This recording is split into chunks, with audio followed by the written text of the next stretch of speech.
Hey guys, welcome back to our YouTube channel, and in today's video I am going to show you how to fix you can only use Spotify abroad for 14 days.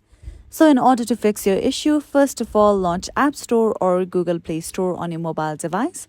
I'm going to launch App Store and then search for Spotify app here. Tap on the app on top. And now if you see the option of update like you see in my case, tap on it and make sure that your Spotify app is updated to its latest version. Let's update the app. Till then, the another step that you can do is open settings on your phone and make sure that you have a stable Wi-Fi connection and you are not connected to any VPN services. If so, scroll down below and go to General.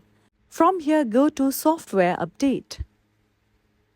Check whether you have software updates available for your device.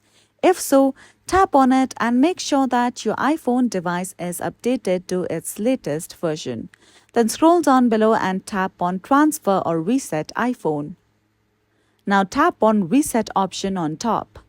Then tap on the option of Reset Network Settings. By doing this step, you will be able to fix any network service issue on your iPhone device. Then just go back and tap on Date and Time. And make sure that the Set Automatically option has been turned on and your date and time is set correctly. So this is it for today's video, and at last, don't forget to subscribe to our channel.